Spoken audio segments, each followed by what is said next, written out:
On the Fringe with Dan Radio style. Hope everybody out there's having themselves a great day.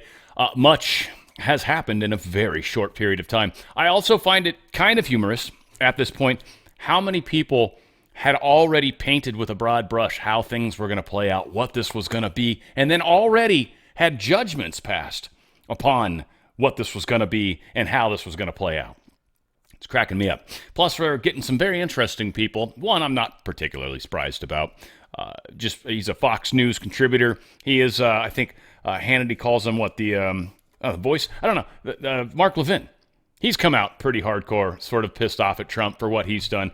Just shocking some of the different people that really wanted to see a much larger scale war. And again, there's a lot of people that believe this was supposed to be the Magog war or whatever it is, right? The whole prophesied war.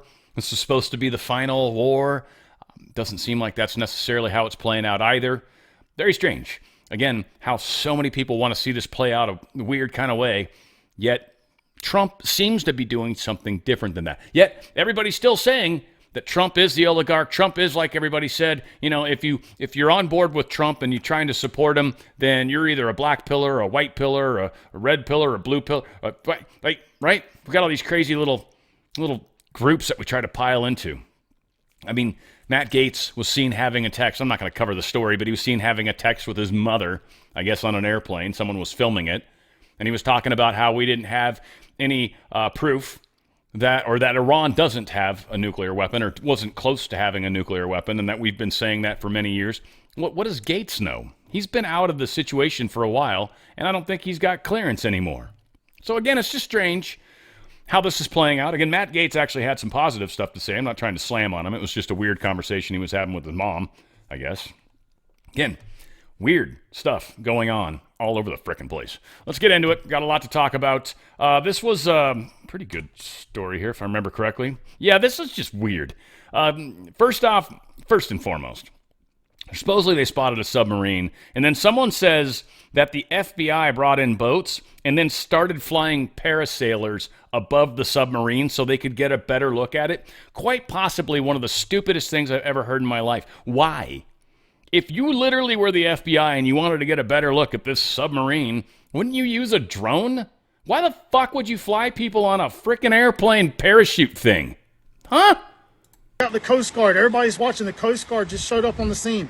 And the Coast Guard, they got two people up on this balloon thing. And they're flying them over where the submarine was last spotted, seeing if they could get a bird's eye view of what's actually going down. There's a submarine that has been spotted. Lifeguards and local PD has been working to get everybody out of the water ASAP because we're trying to figure out what's going on. See, we got police on the scene and all the life. All right, just to save the pain. So they basically pull everyone off the beach because of a submarine in the water. Is it going to come rushing ashore?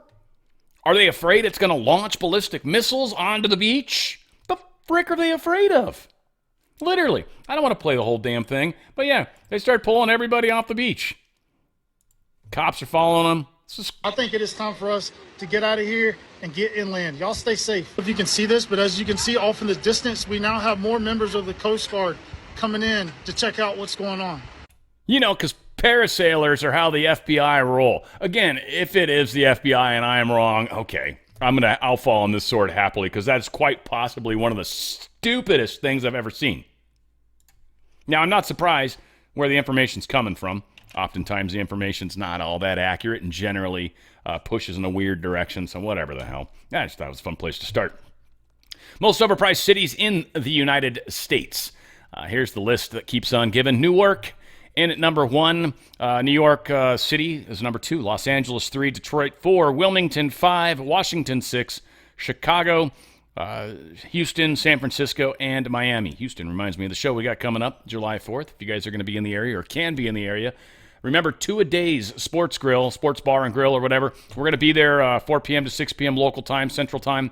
It should be a lot of fun. Got a great show planned and very much looking forward to meeting a bunch of people in person. All said, yeah, most expensive cities, hands down, too. And they talk about how much the dollars per square foot. In fact, Los Angeles, $7,500 a square foot for housing. Which means if you got a 1,000 square foot home, 1,000 times 7,500, so it's 750,000, right? That's expensive. San Francisco's considered the worst run city. Wallet Hub's been doing some fun little statistics on all of this, and yeah, just ranking everything. San Francisco came in bottom. Now, one reason why I'm kind of digging into this a little bit at the moment, we don't need to get into all the per capita. It's long story short, it sucks. Wallet Hub said, which creates tools and resources to help consumers manage their finances, acknowledges that cities across the country have been ravaged by high inflation. According to the Joint Economics Committee State Inflation Tracker, the average California household was paying $1,278 more per month for the identical basket of goods and services in December 2024 compared to January 2021. Yeah, literally in, 4 years? We managed to go up significantly more, $1,278 more per month in 4 years. Guaranteed people's salaries haven't gone up that much. California weighted average on the Consumer Price Index in 1965, it came in at 31.7. Using 1982 to 84 as the reference line at 100, meaning that's kind of like the point where we crossed 100.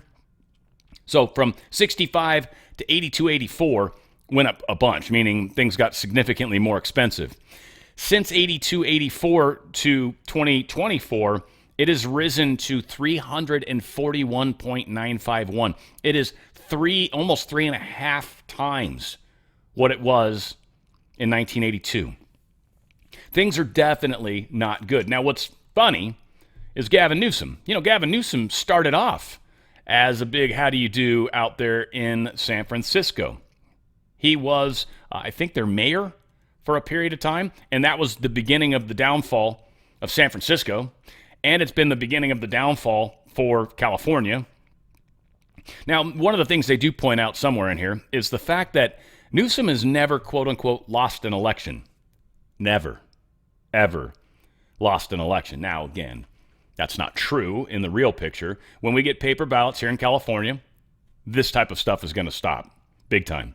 And that's one of the problems that's rolling out. But what we are seeing, and hopefully the rest of the country does too, and I don't think there's a chance Newsom will win, but it doesn't surprise me at all that he is the front runner. He is the pretty face. He's the good talker. In fact, when he was doing his debate with, who was he debating against? I forget the name they had in here. But he was debating against this individual, whoever they were, and he lied. And I guess Hannity was calling him out on some of this stuff, and he just kind of shrugged and smiled and moved on.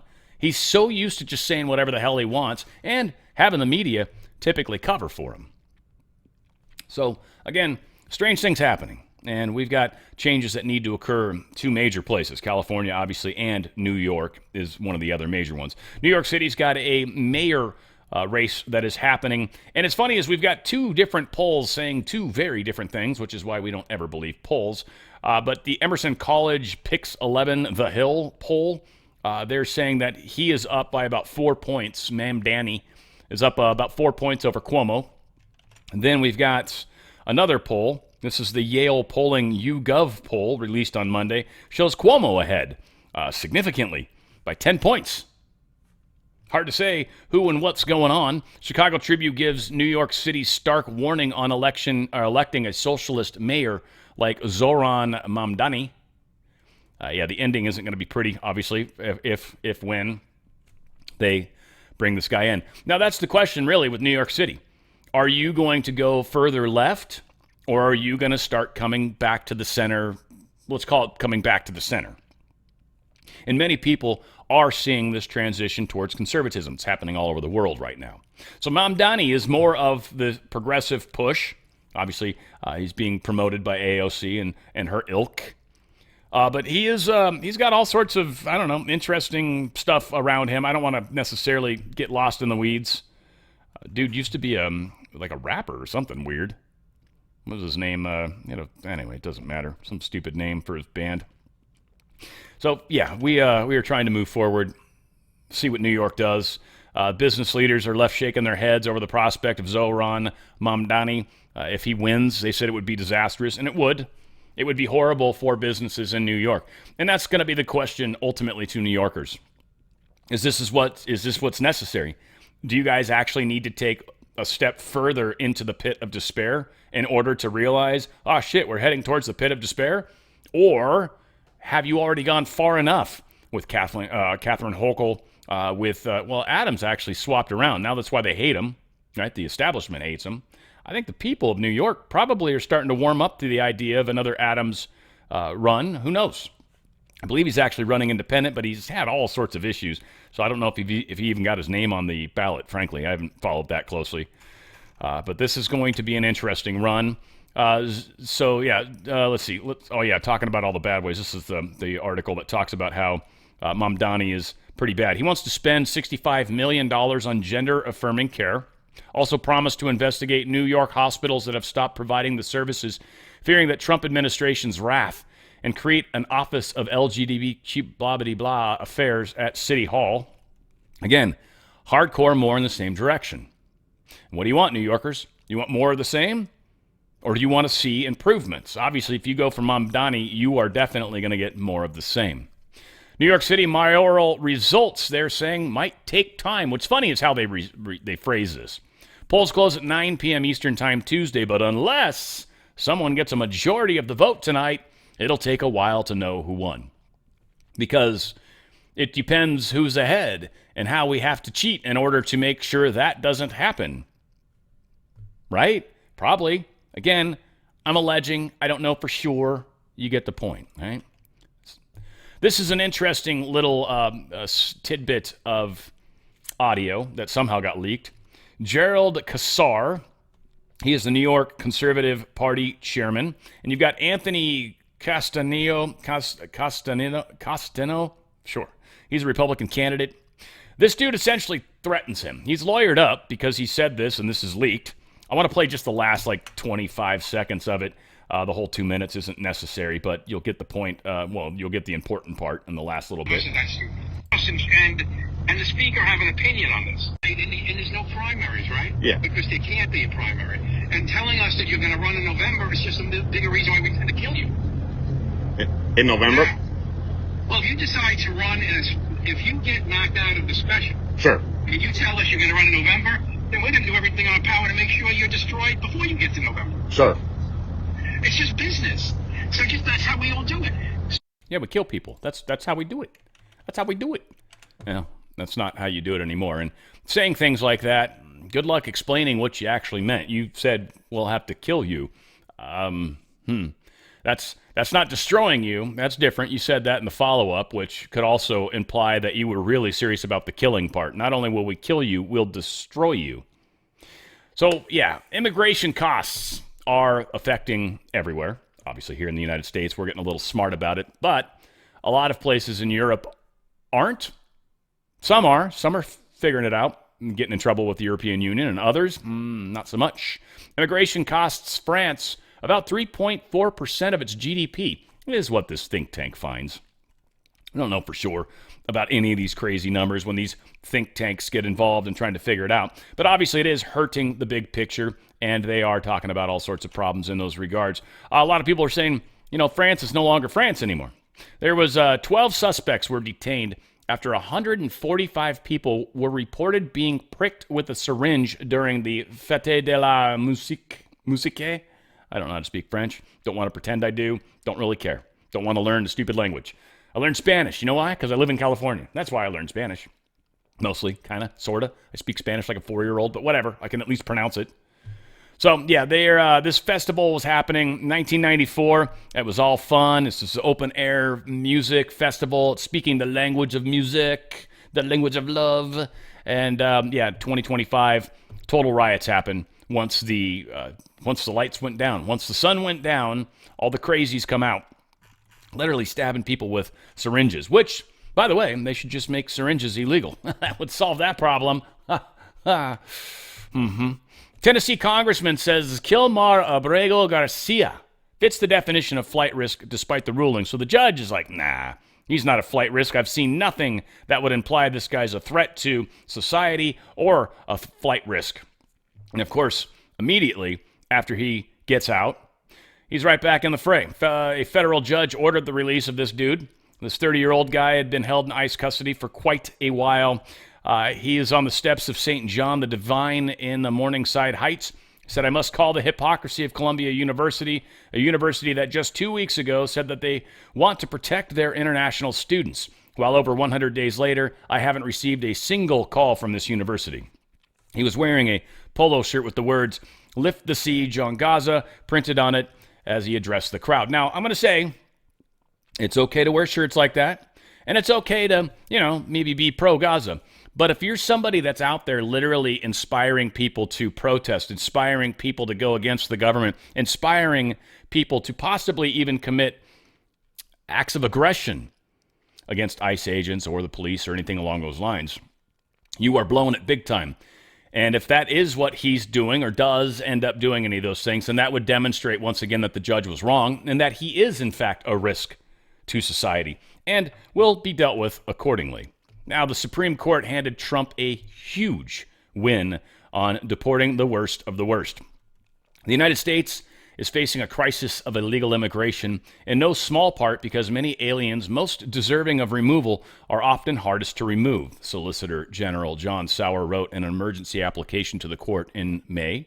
When illegal aliens commit crimes in this country, they are typically ordered removed. But when those crimes are especially heinous, their countries of origin are often unwilling to take them back. As a result, criminal aliens are often allowed to stay in the United States for years on end, victimizing law-abiding Americans in the meantime.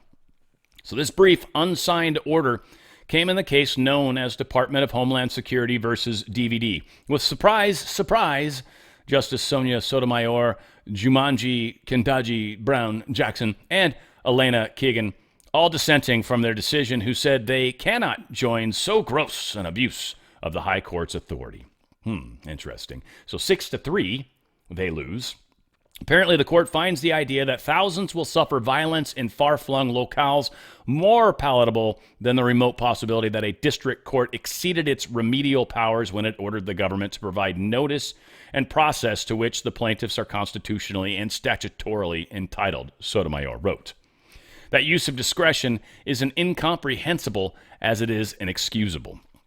Well, the government has tried to speed up the deportation process by removing aliens to third countries that have agreed to accept them. And we got a quote here: convincing third countries to accept some of the most undesirable aliens requires sensitive diplomacy, which involves negotiation and the balancing of other foreign policy interests, this deportation process stated. Now, the administration can provide with fast-track deportations of some of the worst illegal aliens to countries it has made deals with, such as South Sudan. Of course, not everyone is happy, but the ramifications of the Supreme Court order will be horrifying, said Trina Rilamuto, executive director of the National Immigration Litigation Alliance. She said it strips away all critical due process protections. You don't get due process when you're not a citizen. And when you're not a citizen committing atrocity crimes, you definitely don't get due process. You're not a citizen. Citizens of the United States get due process. You have a constitution. You have constitutional rights as a citizen. One of the joys of becoming a citizen. Now, again, I know plenty of people that are affected by this and freaking out, right? Reasonably good people that are here illegally. I'm not saying I justify it. I'm saying I kind of hope this works out well, where those that are problematic are let go and those that are good and stay kind of under the radar stay under the radar. I hope. I think there's a lot of good people that are not here legally. Now, again, the right way to do this is one thing, but they've been lied to by the Democrat Party for so long. Part of me is like, I can't blame them for being here. And asking everyone to go back, my housekeeper. She just bought a house with her daughter. I think she's got a daughter. She's got a granddaughter living there. She's got her younger son and at least her older daughter. Her husband's there. They're all working. They're all making a living. Now, she's not necessarily paying taxes with the money she gets from me, but I know her husband is. So they are trying to do the right thing, and certainly, I think, trying to live an admirable life, right? Not everybody is, obviously. And I know they're not sucking off the teat, if you will, which is not good. So we'll see. Here's Chris Miller talking about a Boston judge that wants to go against the Supreme Court order, which is interesting, right? Because they're judges. You feel like the Supreme Court would stand tall and firm above any of their nonsense, but Doesn't sound like that's the case. And gosh, I hope this Boston judge does defy the Supreme Court order. Gosh, I hope they do. Yes, this is an incredible victory, the Supreme Court win. It allows President Trump, as the law has long said, but the courts have blocked, it allows President Trump to send illegal aliens convicted of rape, murder, homicide, assault, battery, crimes against children to any country around the world that is willing to accept them. So whether that be South Sudan, or whether it be Somalia, or whether it be Ethiopia, any country in the world that is willing to accept these monsters, we can get them out of our country and be free of them forever. The only thing I have to share tonight, Sean, in a little bit of breaking news, is that the district court judge in Boston has said he's going to defy the Supreme Court's ruling. So expect fireworks tomorrow when we hold this judge accountable for refusing to obey the Supreme Court. We'll see if they do or don't, what the judge chooses to do after the effect. If they actually do something illegal, yeah, they'll be arrested. Pam Bondi will definitely arrest them. I want to remind you guys, of course, of STEM Active, Healthy Home. STEM Active being one of their key products. Go to danradiostyle.healthyhome.com. That's danradiostyle.healthyhome.com, or Heal Thy Home. Kind of a fun way to look at it. danradiostyle.healthyhome.com. Just incredible products. One, stem cells. Stem cells in your body are your healing mechanisms. They help you heal. You need new skin. You need new cells in your heart or liver or lungs or muscles or whatever. It's stem cells that go to the rescue. Stem cells are like androgynous cells. They aren't really anything. They can become anything. So they'll run to the area that needs help and then become that kind of cell. Right? You need repair on a blood vessel that may be bruised or something. Well, the STEM Active is going to actually help repair that blood vessel. That's how it works. It becomes a blood cell wall. It becomes one of those cells, and that's it. It doesn't ever become androgynous again. It stays a blood cell wall for the rest of its life. And of course, most cells, I think, transfer about every 7 years is the general given. I think it depends on which kind of cells we're talking about, but let's not get lost in the weeds.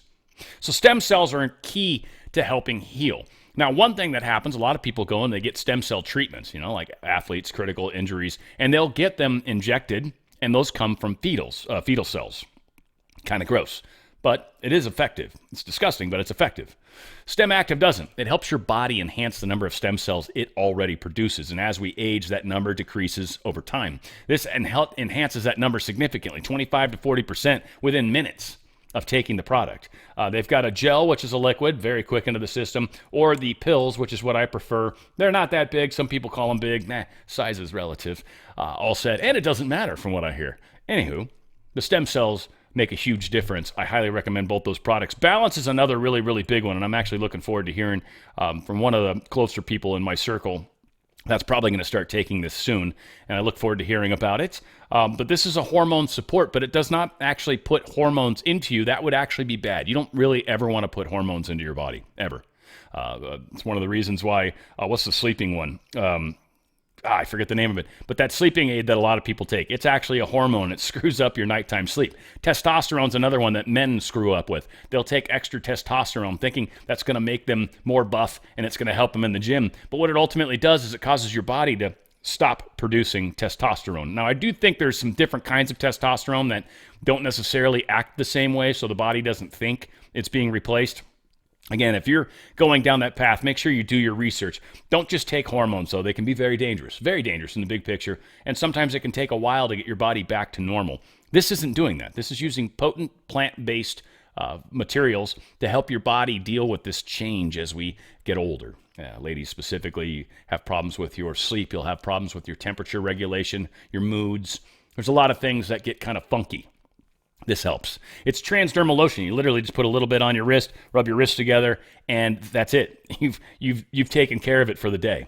It's super simple. This actually tends to last a bit longer than most of the stuff in here. Everything in here is pretty much geared out for a month, right? There's 60 capsules in here.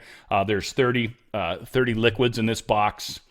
Balance is supposed to be for a month, but we're finding that most people are getting 2 to 3 months out of one container. So it's up to you how much you use, how much you need. You're going to kind of take care of that yourself. You put it in. If you're actually noticing a difference, then that's the right dosage for you. If you feel like it's not quite working, put a little more next time and see what happens. You're going to find that sweet spot. It's lasting a lot.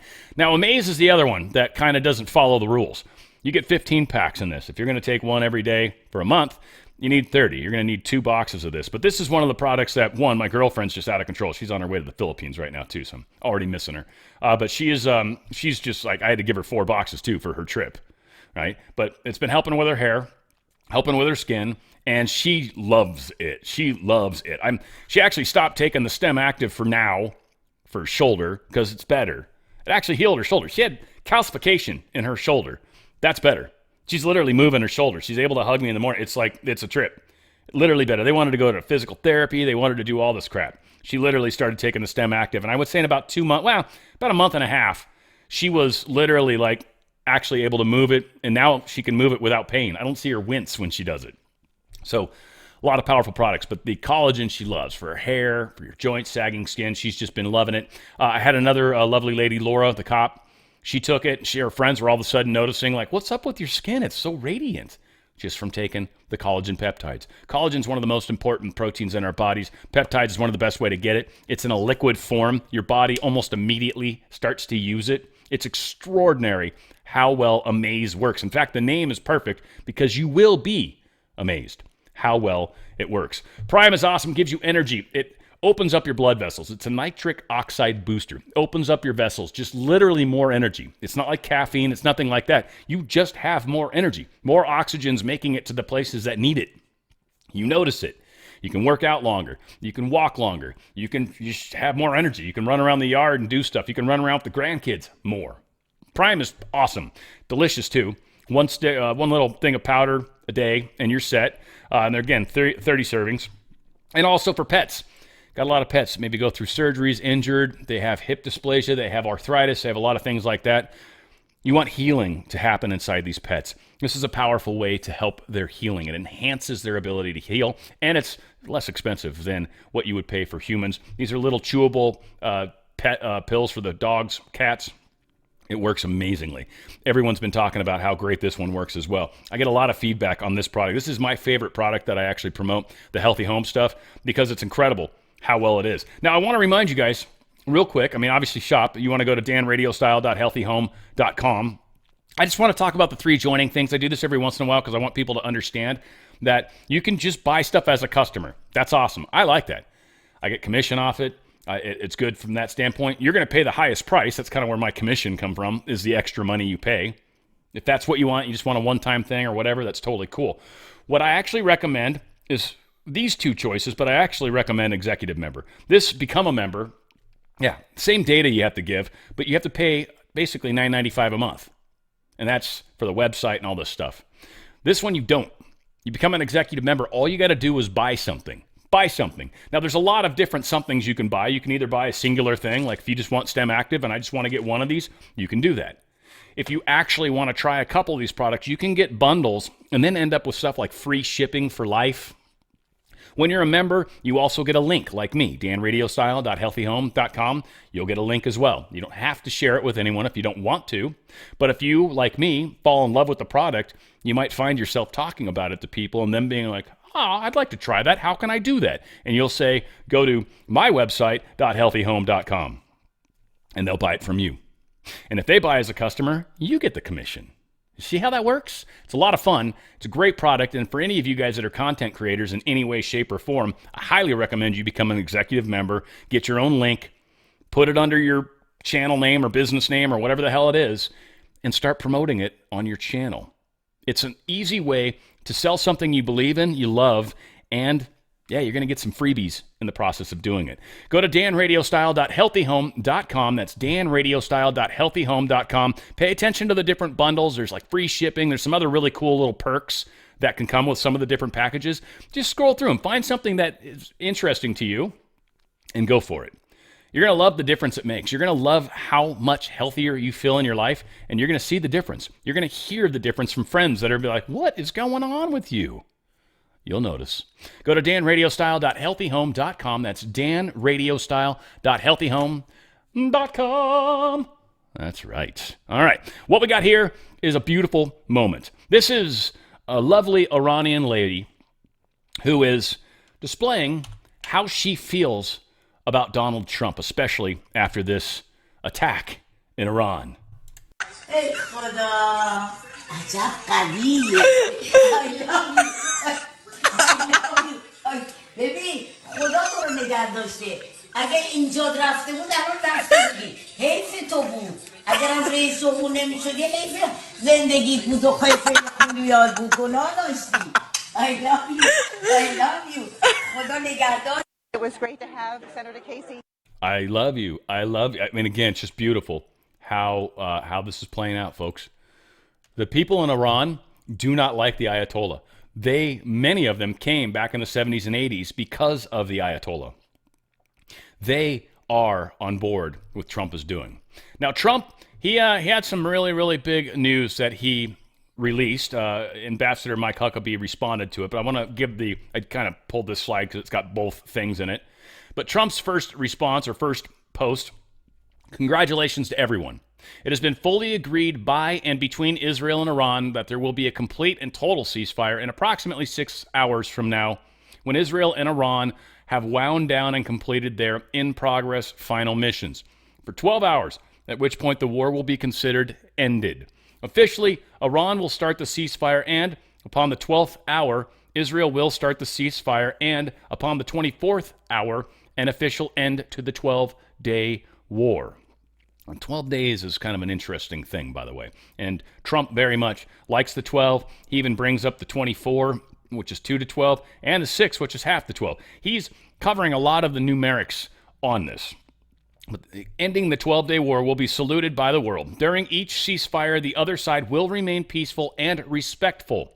On the assumption that everything works as it should, which it will, I would like to congratulate both countries, Israel and Iran, on having the stamina, courage, and intelligence to end what should be called the 12-day war. This is a war that could have gone on for years and destroyed the entire Middle East, but it didn't. It never will. God bless Israel. God bless Iran. God bless the Middle East. God bless the United States of America. And God bless the world. Now, of course, Mike Huckabee, the ambassador to Israel, says it's 3 a.m. in Israel and awakened by phone instead of ballistic missiles, as that real Donald Trump gives the world great news of ceasefire soon to be in place. 12 days felt like 12 months. At POTUS didn't just pray for peace of Jerusalem, he delivered it. And amen to that. Trump trooped this out. Iran has officially responded to our obliteration of their nuclear facilities with a very weak response, which we expected and have very effectively countered. There have been 14 missiles fired, 13 were knocked down, and 1 was set free, because it was headed in a non-threatening direction. I am pleased to report that no Americans were harmed and hardly any damage was done. Most importantly, they've gotten it out of their system, and there will, hopefully, be no further hate. I want to thank Iran for giving us early notice, which made it possible for no lives to be lost and nobody to be injured. Perhaps Iran can now proceed to peace and harmony in the region, and I will enthusiastically encourage Israel to do the same. Thank you for your attention to this matter. Now, this is a pretty good call that Trump made. I'd gotten this like the third find of this particular. Oh, I don't even have my camera on. The third find that I found of this. First one was like 13 seconds, the last 13 seconds of this. The second one was the last minute of this. And this one is full 4 minutes, 34 seconds. This is way better. And this was Trump, I think, about ready to head to NATO. And he is pissed, one, because right out of the gate, when he said the ceasefire, immediately Israel was attacking. Immediately. And that pissed Trump off. And we get an F word out of Trump, which I love. I understood him when he said it. Needless to say, here's 4.5 minutes of Trump explaining what's up. But reports coming from the region suggest that the sides accuse each other for violating the ceasefire. So I think they both violated it. I don't think I'm not sure they did it intentionally. They couldn't rein people back. I don't like the fact that Israel went out this morning at all, and I'm going to see if I can stop it. So as soon as I get away from you, I'm going to see if I can stop it, okay?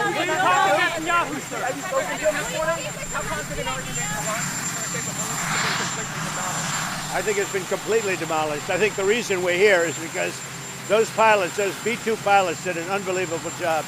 And you know, the fake news, like CNN in particular, they're trying to say, well, I agree that it was destroyed, but maybe not that destroyed. You know what they're doing? They're really hurting great pilots that put their lives in the line. CNN is scum. and so is MSDNC. They're all, and frankly, the networks aren't much better. It's all fake news, but they should not have done that. Those pilots hit their targets. Those targets were obliterated, and the pilots should be given credit. They're not after the pilots, they're after me. They want to try and demean. Iran will never rebuild its nuclear. From there? Absolutely not. That place is under rock. That place is demolished. The B-2 pilots did their job. They did it better than anybody could even imagine. They hit late in the evening. It was dark with no moon, and they hit that target with every one of those things, and that place is gone. But when I see CNN all night long, they're trying to say, well, maybe it wasn't really as demolished as we thought. It was demolished. You take a look at the pinpricks, and you see that place is gone. And I will say, I think CNN ought to apologize to the pilots of the B-2s. I think that MSDNC ought to apologize. I think these guys really, these networks and these cable networks are real losers. You really are. You're real losers. You're gutless losers. I say that to CNN because I watch it. I have no choice. I got to watch that garbage. It's all garbage. It's all fake news. But I think CNN is a gutless group of people. And the people that run it, nobody even knows it's been sold so many times. But the people that run it ought to be ashamed. MSDNC, a guy named Brian Roberts, he heads it. He's a disgrace. He's a weak, pathetic disgrace. Israel says that Iran violated the peace agreement and the ceasefire agreement. Do you believe that Iran is still committed to peace? Yeah, I do. They violated it, but Israel violated it too. Are you questioning if Israel is committed? Israel, as soon as we made the deal, they came out and they dropped a load of bombs, the likes of which I've never seen before. The biggest load that we've seen. I'm not happy with Israel. You know, when I say, okay, now you have 12 hours, you don't go out in the first hour and just drop everything you have on them. So I'm not happy with them. I'm not happy with Iran either. But I'm really unhappy if Israel's going out this morning because the one rocket that didn't land, that was shot, perhaps by mistake, that didn't land. I'm not happy about that. You know what? We basically have two countries that have been fighting so long and so hard that they don't know what the fuck they're doing. Do you understand that?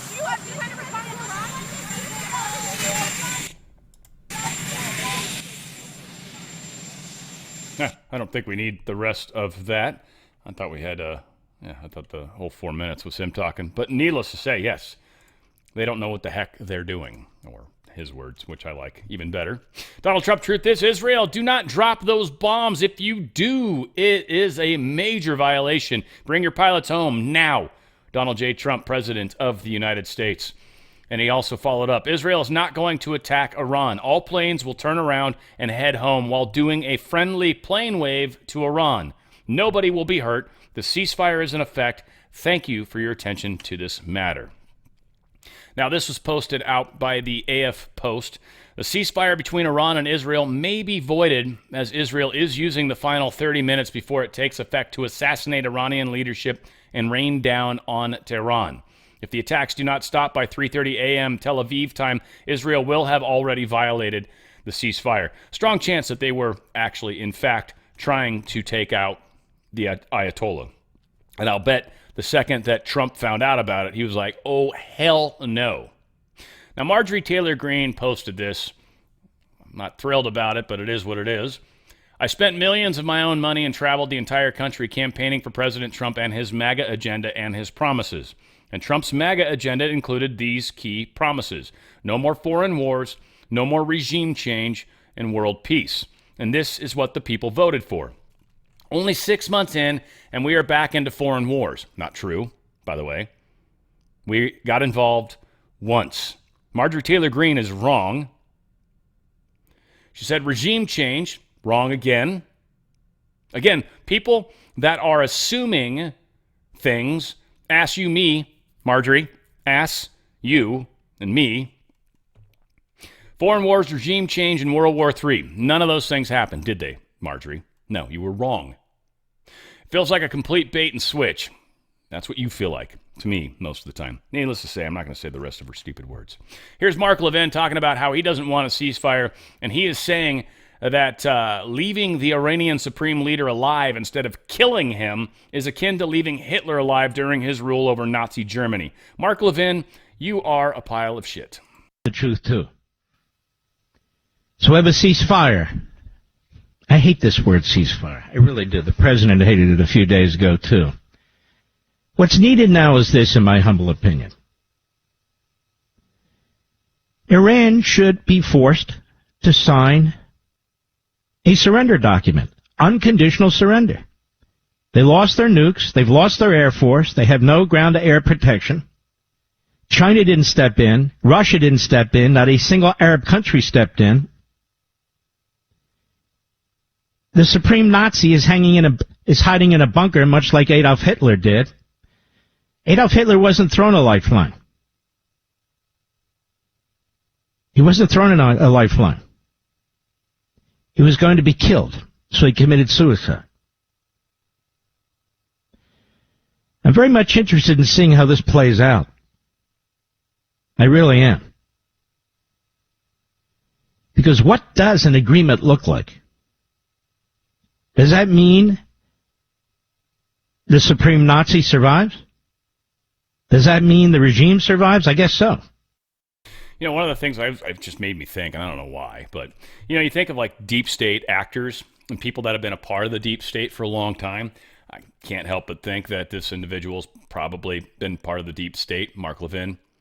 And shucks, if taking out deep state people is okay, meaning we can just kill them, well, I don't want to say. I mean, I don't agree with killing.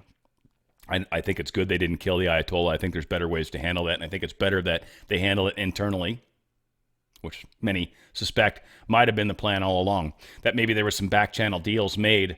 It's like, look, we can't get this guy out of here on our own, but if you take away some of these options, who knows what we might be capable of doing. So between Israel and us, we were able to take out some of those options. Again, I do not think just wantonly killing people is okay. Because if that were the case, Mark, I would say your life would be at risk, wouldn't it? You are a deep state actor, unquestionably. And again, I would never, ever promote any sort of violence, ever. Never, never. I hate it. I don't like it. Even in the act of war. I get we have to from time to time. I'm not going to be like Marjorie. I'm absolutely against it. But I do have a lot of trust in what Trump is trying to do. And I do believe Trump doesn't want to get us in additional wars, never-ending wars, wars that have no point or cause or purpose, for that matter. And yet we're moving forward. Now, Green rips Screeching Levin. This is finally, I think, her saying something good. And she says, Mark Levin, obviously, he was a never-Trumper from the beginning. He hated Donald Trump. He was totally against him and tried to stop him from becoming president. But yet now, somehow, Mark Levin is the voice of MAGA? I don't think so. I agree. Now, neither are you, Marjorie Taylor Greene. You're someone that has flip-flopped so many times. You tried to kick out Speaker Johnson in a very critical time. You've done some pretty hardy, messed up shit, Marjorie Taylor Greene. So you're not off the hook by any stretch. And you continue to make bad decisions. That's my only problem with Marjorie. I get where her heart's at, I guess, for the most part. But I keep seeing her make these strange choices. And that's what she strikes me as someone that makes poor choices. Thomas Massey being another one, but they're all buddy-buddy or were kind of buddying up. Here's Matt Gaetz, I don't know, surprising me with his not hating on Trump. I was kind of actually expecting this to go the backwards direction than it actually did. How have those conversations gone with the president? And can you give us like a 30,000 foot like sort of perspective on this? Yeah, you know, I mean, I don't really do readouts on that stuff, but what I could tell you is he is upbeat. He's very focused. He's very dialed in on this, and he is taking a lot of advice and input, and I think he's the best guy to synthesize it. The most important thing for your viewers, and I think for his administration, is he wants to make this a repeat of the Soleimani strike, not a repeat of the Iraq War. That is the central thing that comes out of our discussion, and we need the policies to be able to provide him that decision-making space. Again, I was like, wow, I agree with Matt. Holy crap. So the 12-day war, sorry. Yeah, 12-day war. Nah, I don't want to waste a whole bunch of time, but 12 is an interesting number. It's all over the Bible. It's all over the place. There's 12 months in a year, 12 hours during day, 12 hours during night. 12 is a very significant number. There was 12 apostles with Jesus being the 13. Now, 12 zodiacs in the sky. That's another one. The Chinese calendar has 12 zodiacs as well. They use animals instead of we kind of use animals too, but some animals, some twins and Virgo, and right, we got all these different weird, crazy shit. But again, there's a lot of different 12 stuff. 12 is a very significant number. Has been. It's a dozen. There's 12 inches in a foot, right? It's a weird number that, first off, sucks from the standpoint of trying to do math, right? The base 10 system makes a hell lot more sense, but 12 is very, very ingrained into only our culture, by the way, in that regard. I mean, there's certainly other countries and other beliefs that follow 12. I'm just saying we've got we have the American system, which is based off of the foot, which is 12 inches. So again, 12 tribes of Israel, 12 brothers of Joseph, 12 judges of Israel, 12 great patriarchs, 12 Old Testament prophets, 12 kings of Israel, 12 princes of Israel, 12 jewels of the high priest. 12 is a very interesting number, and Trump felt the need to use that. Netanyahu responds to Trump with a timeline of events, and he agrees on the reset. The ceasefire was set for 7 a.m. this morning. At 3, Israel forcefully attacked in the heart of Tehran, struck regime targets, and eliminated hundreds of Basij and Iranian security forces personnel. Shortly before the ceasefire was due to take effect, Iran launched a barrage of missiles, one of which took the lives of 4 of our citizens in Beersheba. The ceasefire took effect at 7. At 7:06, Iran launched 1 missile at Israeli territory. You understand that was 6 minutes after. I don't give a shit about this, all right? I'm sorry, it sucks that somebody, but 6 minutes later, you broke the ceasefire. Iran launched 1 missile and 2 additional missiles at 10:25, way after the ceasefire. These missiles were either intercepted or fell in open areas and caused neither casualty nor damage. In response to Iran's violations, the Air Force destroyed a radar installation near Tehran. Pursuant to the conversations between President Trump and Prime Minister Netanyahu, Israel has refrained from additional attacks. In the conversation, President Trump expressed his great appreciation for Israel, which achieved all of its objectives for the war, as well as his confidence in the stability of the ceasefire. I don't think Iran's going to break it, and Israel better not break it. So it'll be interesting to see how long this does, in fact, continue to last. Donald Trump truth: Iran will never rebuild their nuclear facilities, once again stating the obvious. This is pretty strong from Ezra Cohen. He was talking to BBC trying to steer Ezra into, crap direction. But I think Ezra answers the questions brilliantly, and I believe he's Jewish. He's got that look about him. Needless to say, I don't know I think he is Cohen. That's pretty Jewish sounding. Whatever. Here's Ezra Cohen. But I also spoke earlier to Ezra Cohen. He was acting Under Secretary of Defense for Intelligence and Security in the first Trump administration. And I asked him who is influencing Donald Trump's decisions about this conflict. He's going to be analyzing the various options and contingency plans that are put in front of him by the intelligence community, the Department of Defense, and seeing which ones are more likely to produce an outcome that he views as successful. Obviously, one thing that he has said repeatedly through both of his periods as president, he is not somebody who wants to go to war. He knows that his base of voters are not keen on a new war with Iran right now. How much will that be playing into his calculations? Well, it's not just his base of voters. Nobody wants another protracted war like we had with Iraq and Afghanistan. It means that he's going to be focused on discrete and achievable objectives, and that's the case whether he goes a diplomatic route or if he chooses to use armed force. We were speaking to a former senior member of the military, and he made a really interesting point, which is that President Trump wants to be seen as somebody who changes history. Things like the Abraham Accords, for example. He wanted to try and fix the war in Ukraine, fix the Israel-Gaza issue, and all of those are quite far away from him at the moment. How much will he be tempted by the Nobel Prize-winning possibilities of solving a long-running issue with Iran? I think President Trump's real concern here isn't about, winning some prize from some global group. His focus really is, how do I bring about economic stability to a region that he views as being important to the U.S.'s economic success for a number of reasons. Iran is the number one destabilizing force in the region, and it's behind many of the other conflicts that have thwarted our other diplomatic plans and efforts.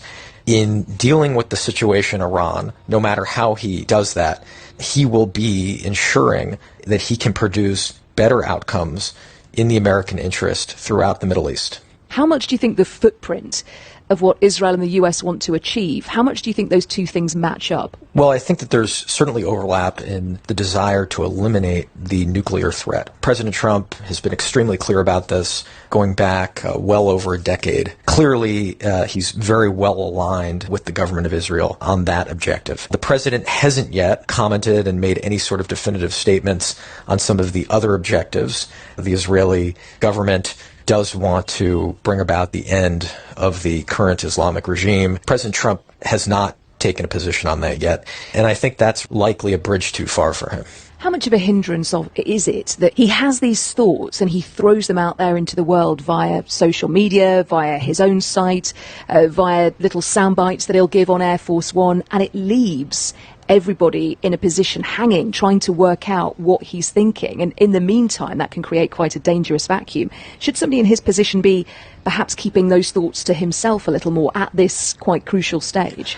This is the brilliance of Donald Trump. He really understands how to message around these sorts of crises, and he also his messages keep changing, though. That's the problem. 1 minute he suggests that he's in favour, 1 minute Marco Rubio's distancing the US, 1 minute JD Vance is on social media himself trying to clarify things that Donald Trump has said. That surely can't be helpful. It's not a clear and solid message. Every great leader, and certainly wartime leader in Western history, has been able to master uncertainty to their advantage. I mean, certainly in the UK case, Churchill was a master of uncertainty. You want to keep the enemy off balance. Strategic silence, wasn't it, rather than putting his thoughts out there to everybody all the time? Actually, not at all. Under Churchill, there was a lot of active messaging, and Donald Trump is doing the same thing. And I think that the uncertainty has certainly kept the adversary off balance. And this is what people can't stand about Trump. The deep state doesn't know what he's doing. They don't know what he's doing. That's what's pissing them off. Trump doctrine, aka the businessman's way of the war. He's just smart. Identify America's national interest, bargain with the prospective enemy. If, when negotiations fail, conceal and misdirect, strike with precision and overwhelming force, achieve submission, bargain again from a position of complete strength with the defeated enemy. Now, again, Donald Trump kind of pissed off at AOC and all these people wanting to essentially, they want to impeach him. He basically says, I don't want to read this whole thing just for the sake of time, but he says at the very end, like, go ahead, try to impeach me again, make my day. It'll only make him stronger. It'll make his base love him more. And so it's going to continue to not work the way the deep state wants it to. Mike Johnson opposes bipartisan war powers resolution to authorize Trump's Iran strikes. Says very clearly, look, here's the thing. He goes, I don't think this is an appropriate time for a war powers resolution, and I don't think it is necessary. For 80 years, presidents of both parties have acted with the same commander-in-chief authority under Article 2. You had President Biden used 3 times in Middle East operations. President Obama went on an 8-month campaign of bombing Libya to take down the regime there. I never heard a Democrat balk at any of that, and suddenly, now, they're just up in arms? It's all politics. This is not the time for politics. He's right. Murkowski. She's now saying she's thinking about switching to the Democrat caucus. I hope you do, Lisa Murkowski from Alaska, because you're definitely not a Republican. You're not even a rhino, even. You are totally a Democrat. Just take the sheep's clothing off and just show that you're a stupid wolf. It'll make things much easier. Here's J.D. Vance talking about how this could very well be the dawn of a new time in history. American national security interest here is very simple. It's to destroy the nuclear program. That's what we've done. And now that the 12-day war appears to be effectively over, we have an opportunity, I think, to restart a real peace process. And Brett, this is not just about 2 countries, Iran and Israel. All of these Gulf Arab states, they want peace. They want to invest. They want to build artificial intelligence hardware. They want to sort of come into the new economy. And that was impossible when you had Iran that was, as the president said, acting like a bully across the Middle East. We really think that if the Iranians are smart about the path forward, this could be a new dawn of an economic age of prosperity, of course, for our Gulf Arab allies, for us, for the Israelis, for everybody. But it's going to require the Iranians play it smart from here. The president called it very weak, the Iran missile firing on the U.S. It was weak. And in fact, we do get some information that does suggest that the Israeli journalist, the American Israeli journalist, was very likely correct. So we'll get there in a second. But here's Trump talking about the last thing on Iran's mind right now. President, did Iran make any commitments yesterday about uranium enrichment? What? About uranium enrichment? They're not going to have enrichment, and they're not going to have a nuclear weapon, and they know that. They're going to get on to being a great trading nation. You know, they're very good traders. And they're going to be a great trading nation, and they have a lot of oil. They're going to do well. They're not going to have a nuclear weapon. So did they The promise? last thing on Iran's mind right now is nuclear weapons. Some of the finest quality rugs, too, that you can ever get. Those Persian rugs are extraordinary. Extraordinary. Israeli Defense Forces Chief of the General Staff, Major General Eyal Zamir, said Tuesday that we have concluded a significant phase, but the campaign against Iran is not over. We are entering a new phase based on the achievements of the current one. We've set Iran's nuclear project back by years, and the same applies to its missile program. Despite the phenomenal achievement, we must keep our feet on the ground. Many challenges still lie ahead. We must stay focused. There's no time to rest on our laurels. I also talked about focusing on Gaza. But what this does do is it stops them from being able to continue the never-ending war. We talked about that yesterday, that Trump very likely was trying to keep Israel from being able to continue this war forever. ISIS nabbed 11 Iranian migrants, including suspected terrorists. So Border Patrol warns of possible sleeper cells. They at least did take some individuals down. That's a positive. And here is former President Dmitry Medvedev responding to President Trump's message in regard to his concerns about whether or not they were going to give nuclear weapons to Iran. Trump got pissed. We shared that yesterday. Dmitry said, regarding President Trump's concerns, I condemn the U.S. strike on Iran. It failed to achieve its objectives. However, Russia has no intention of supplying nuclear weapons to Iran because, unlike Israel, we are parties to the Nuclear Non-Proliferation Treaty. I know quite well what this would entail, having overseen our nuclear forces as president. But other countries might, and that's what we said. And we definitely shouldn't be arguing over who has more nukes. All the more so because the New START Treaty, which I once signed with a U.S. president, is still in force for now. The question is, what comes next? And it's a fair question. And I guess maybe I don't have that article that showed Trump. He actually did admit that we were aware. Oh, yeah, I did. The 13 missiles and the 14th one kind of missed. He sort of knew that was coming, it looks like. So again, Iran was like, we got to do this strike, but at the same time, you know, we don't want to hurt you. We don't want to make this worse, but we got to like save face with our people. So that's kind of what they did. So that's good stuff. This is interesting. First off, futures are over. We've started. Let's see where we're actually at. Yeah, gold's gone. Not gold. Well, gold went down. It's actually even below 33.50. I don't think it's going to stay there. I do believe we'll see it come back up closer to that 33.50 mark. That's pretty much where it belongs. On the low side, I should say. Oil, though, is down a bunch. It was up to 72 about 2-3 days ago, right, when they were talking about shutting down the Straits of Hormuz. Now that the war is over, price of oil is dropping through the ground, which is incredible. And the stock market's up over 1% all across the board. So a lot of things are definitely picking up in the big picture. Jerome Powell says the Fed is in no rush to cut rates, as Trump calls them dumb, hard-headed. I also think too slow, too late, calls them a bunch of shit.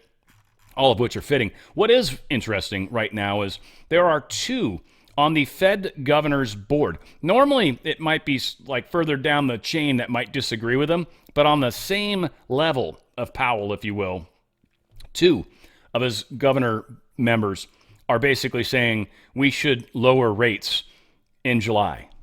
Two of them. Fed Governor Michelle Bowen and also Governor Christopher Waller. Both of them have kind of stepped away from Powell. Now, again, this is very interesting.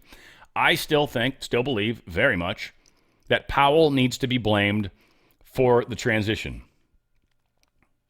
If we don't figure out a way to get out of the Fed, and Jackson was Trump's favorite president, I don't think for a second that's not on Trump's mind. There's a way to do this. Now, whether Powell's playing his part perfectly might very well be. That wouldn't surprise me. But there needs to be some sort of moment, some sort of epic thing that happens that we can then point at Powell and say it's your guys' fault. It's the Fed's fault. If that doesn't happen, I don't think legally we can pull the Fed out. I mean, they legally shouldn't be there, but I think we need something to be able to break that contract. I still believe that. We'll see. If I'm wrong, I'm wrong. That's fine. But I'm telling you, I believe this wholeheartedly. I have put my money where my mouth is. In fact, I've got a little bit more silver coming and squirreled away a couple bucks and said, let's get some more silver. This is still, I think, one of the best buys out there. One of the cool things about Goldco is they're offering, if you've got a 401k or an IRA, up to 10% of the face value, up to 10% of what you're transferring, I should say, or diversifying. You can get up to 10% of free silver. That's huge. That's huge. The silver is what's undervalued hugely. It's also not just a precious metal that's beautiful and makes jewelry, but it's also used in all sorts of different industries. It's very, very useful material, something that they feel is a multiplier effect needs to kick in. Many people are talking about silver hitting 50, 80, 100 bucks, somewhere in that range. It's a good investment right now. Go to drslikesgold.com, drslikesgold.com. Take advantage of that free 10% of free silver. Take advantage of this half-ounce Ronald Reagan coin. Just get your 4 data points, hit the button, call within 20 minutes. You're almost guaranteed to get that. I say almost, there's wiggle room. Trump in Your Future is a great book. You learn about what's going on. And, of course, get your gold and silver kit from this smiling guy that's got way wider teeth than I actually have in real life. drslikesgold.com, drslikesgold.com. Get out of that system before they get out of you. And that's what they want to do. Trump is at the NATO summit. He's going to push a historic 5% spending goal amid global conflicts. He's also talking about how the members that don't really kind of do this like they're supposed to will likely not have our protection. It's one thing to not hit the 5% mark. It's another to not hit that 3% mark or 3.5% mark that was supposed to happen as of a number of years ago, which still hasn't happened for a number of our NATO members. In fact, down here at the bottom, Spain, the very bottom, is the one that says we're not going to be able to do that. Well, Spain, you're most likely not going to either A, not stay in NATO, or B, the United States is going to be like, we're not protecting you anymore. Slovenia, Lux, Belgium, Canada at 1.37%. Isn't that interesting? Italy at 1.49%, Portugal at 1.55%, Croatia at 1.81%. Slovakia is the first country that finally hits the 2% mark, which is the minimum target right now. Not to mention they want to get them up to 3.5%. The only country even close to that is Estonia. And Poland's over. Poland's not quite to the 5% mark, but at least is over the 3.5% mark. U.S. isn't even supposedly spending that on NATO, which will be interesting to see how that works. Granted, we're spending a lot of that on our own military, which does help. Zelensky and Trump, they have a meeting planned for tomorrow, Wednesday, sidelines of the NATO summit. I think Trump's planning on boogieing early from the NATO summit. I'd be surprised. I suspect that he might dog Zelensky, because Zelensky's a waste of time. Trump knows that. He doesn't care about what Zelensky thinks. He needs to talk to Putin, because all Zelensky's going to do is, we need more money, we need more money, we need more money. Yeah, whatever, yada, yada, yada. You guys need to get out of the war is what you need to do. That's what needs to happen. So Trump's probably going to play hardball with him. We'll see how it goes. Former engineer leaks sensitive U.S. military tech secrets to China. So way back in the good old days, about 2 decades ago, we had an individual that stole our stealth technology and gave it to China. Well, now we've recently showed us, within a week, I don't remember, it's been a few days maybe, I showed the satellite footage of the stealth-shaped wing that they have in China. Now, it seems to have some vertical stabilizers, so they borrowed our design to a large extent, but that's exactly what they did. They stole our technology, and then they turn around and build these things. This is a big part of why China needs to be kicked out completely of our colleges, kicked out completely from a lot of the things that happen in this country. And China's like, well, that's not fair. And it's like, you steal everything from everybody. Look at your 2 most advanced jets you've got, China, that you've built. They're freaking replicas of Soviet-made equipment or Russian-made equipment. You guys don't know how to do anything on your own. Get out of here. No, nobody wants to give you free shit anymore. We spend trillions of dollars coming up with technology only to have you steal it. And then you turn around and make a smarter AI and you're like, we're smarter than you. No, you're not. You stole what we had and then improved it, spent far less money on it because we had to get it to that point, and you just make it a little bit better, and now all of a sudden you're the great one? No. Now, China's got some issues, especially right now. All eyes are on Beijing as their annual reshuffle of military chiefs amid signs that Xi is losing power. This is going to be interesting how things play out. Whether or not she was the good guy or the bad guy, I don't know. But it seems like they're definitely parting ways. She has lost a lot of the military people that were close to him. In fact, there's very few left. And promotions usually happen by the beginning of August. Many are wondering if there's going to be any of those. So we're going to see what happens. We'll be paying attention to that. Donald Trump, truth this. Now that we have made peace abroad, we must finish the job here at home by passing the great, big, beautiful bill and getting the bill to my desk ASAP. It will be a historic present for the great people of the United States of America as we begin the celebration of our country's 250th birthday. We are finally entering our golden age, which will bring unprecedented safety, security, and prosperity for all of our citizens. To my friends in the Senate, lock yourself in a room if you must. Don't go home. Get the deal done this week. Work with the House so they can pick it up and pass it immediately. No one goes on vacation until it's done. Everyone, most importantly, the American people, will be much better off thanks to our work together. Make America great again. Trump urging GOP to quickly pass his mega bill. No vacation until it's done. That's kind of duplicated. Yep. U.S. Senate is on track to pass it, supposedly, by July 4th. We'll see. We'll see. Obviously, it's not easy. Got some people that are fighting it, Howley being one of them, but whatever. I'm not going to try to say anything bad about him. He's looking out for, these hospitals and small places so he can, try to help. But all said, I want to remind you guys of MyPillow. Mike Lindell finally got done with this trial, and for the most part went pretty well. I think there's still 3 things that he's going to appeal, that they're still trying to bust him for or make him pay money for, whatever the case is. Go to mypillow.com/OTF. The OTF coupon code is the code of mastery, folks. You guys created the power of it, frankly, and you guys continue to enjoy it. Anything over $100, by the way, you're going to get $100 in free digital coupes. In fact, Mike said that he actually added some cool stuff to that. I'm actually still waiting for my shipment to come, by the way. I was supposed to get some pillows for my girlfriend to take with her to the Philippines, and I don't know what's going on at MyPillow. They're having a hard time getting stuff shipped out, it seems. So I don't know, might not come super quick. We'll see. Maybe it depends on what you order. But they've got the new bed sheets, $24.98 they start at. And we've also got the closeout on the percale sheet starting at $29.98.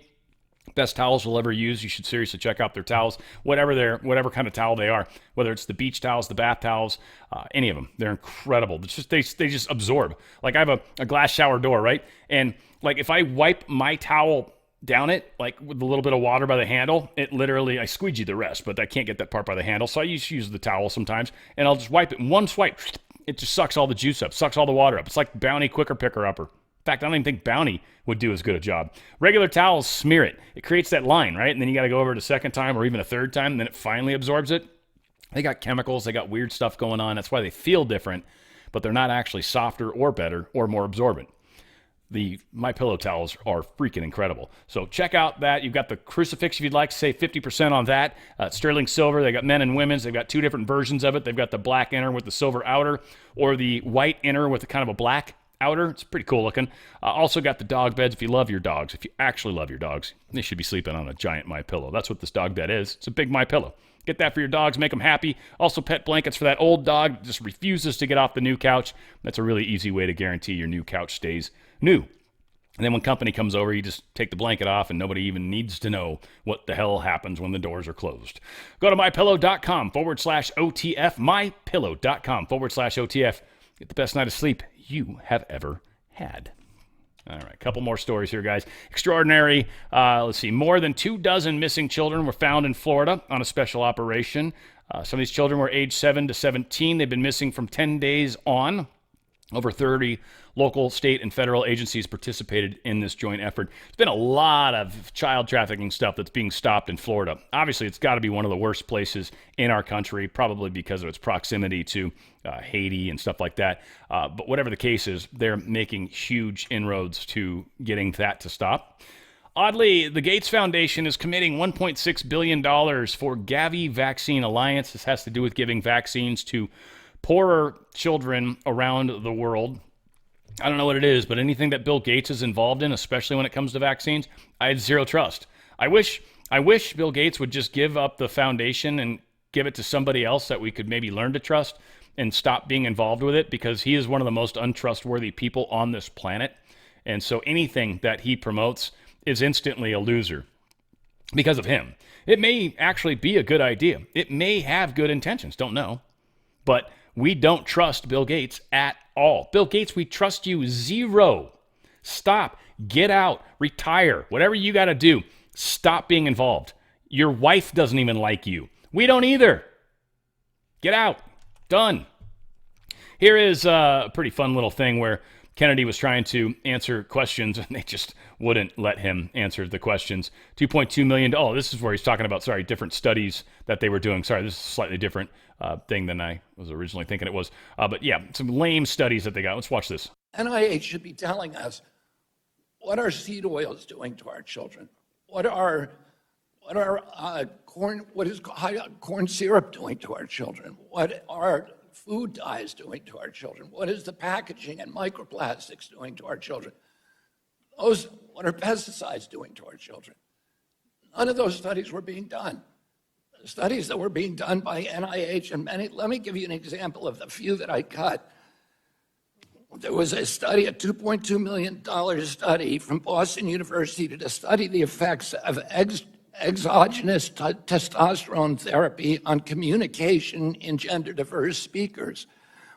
We got a $3 million study at the University of Pennsylvania that studied anti-vaping social media campaigns targeted towards sexual gender minorities, teens between 13 and 18.